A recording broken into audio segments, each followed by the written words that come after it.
اعوذ باللہ من الشیطان الرجیم بسم اللہ الرحمن الرحیم۔ سورہ زمر آیات نمبر 6 تا 9 میں بیان کہ اللہ ہی نے تمہیں ایک جان سے پیدا کیا، اسی نے تمہارے لیے مویشیوں کے 8 نر اور مادہ پیدا کیے، وہی تمہیں تمہاری ماں کے پیٹ کے 3 پردوں میں تخلیق کرتا ہے۔ اگر تم ناشکری کرو گے تو وہ تم سے بے نیاز ہے۔ روز قیامت کوئی جان کسی دوسرے کے گناہوں کا بوجھ نہیں اٹھائے گی۔ جب انسان کو کوئی مصیبت پیش آتی ہے تو وہ اللہ کو پکارتا ہے، لیکن جب اللہ اس کی مصیبت دور کر دیتا ہے تو وہ اسے بھول جاتا ہے اور اللہ کا شریک ٹھہرانے لگتا ہے۔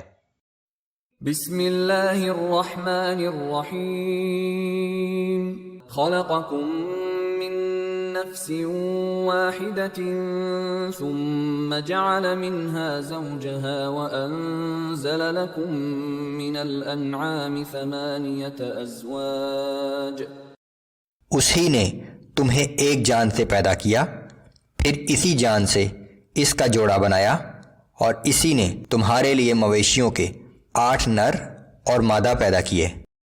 يخلقكم في بطون أمهاتكم خلقا من بعد خلق في ظلمات 3۔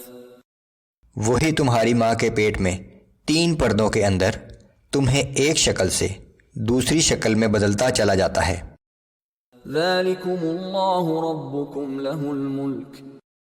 وہی اللہ تو تمہارا رب ہے، ہر جگہ اسی کی حکومت و سلطنت ہے۔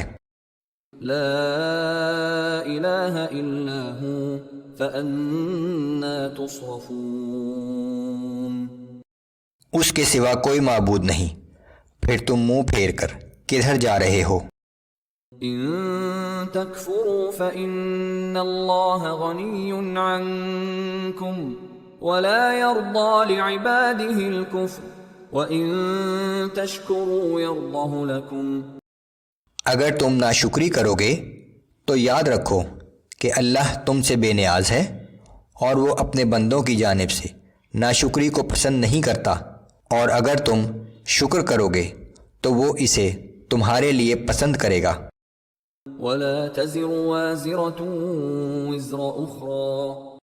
اور قیامت کے دن کوئی شخص کسی دوسرے کے گناہوں کا بوجھ نہیں اٹھائے گا۔ ثم إلى ربكم مرجعكم فينبئكم بما كنتم تعملون إنه عليم بذات الصدور۔ پھر تم سب کو اپنے رب ہی کی طرف واپس لوٹ کر جانا ہے، سو وہ تمہارے اعمال کی حقیقت سے تمہیں آگاہ کر دے گا۔ بلا شبہ وہ تو لوگوں کے سینوں کے راز تک خوب جانتا ہے۔ وَإِذَا مَسَّ الْإِنسَانَ ضُرٌّ دَعَا رَبَّهُ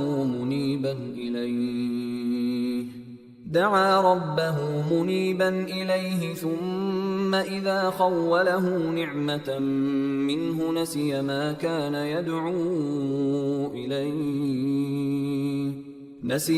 كَانَ يَدْعُو إِلَيْهِ مِن قَبْلُ وَجَعَلَ لِلَّهِ أَندَادًا لِيُضِلَّ عَن سَبِيلِهِ۔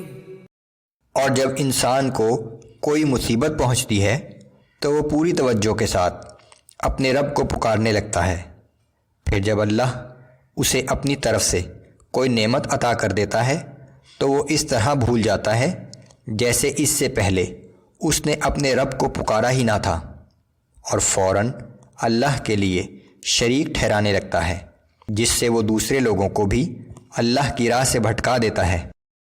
قُلْ تَمَتَّعْ بِكُفْرِكَ قَلِيلًا إِنَّكَ مِنْ أَصْحَابِ النَّارِ۔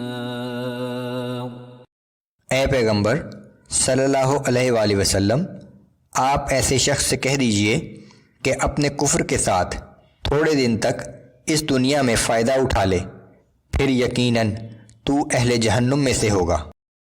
أَمَّنْ هُوَ قَانِتٌ آنَاءَ الليل ساجدا وقائما يحذر الآخرة ويرجو رحمة ربه.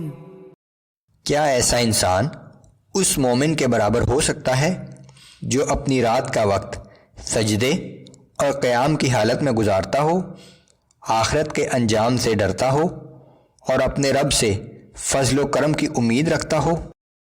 قل هل يستوي الذين يعلمون والذين لا يعلمون انما يتذكر اولو الالباب.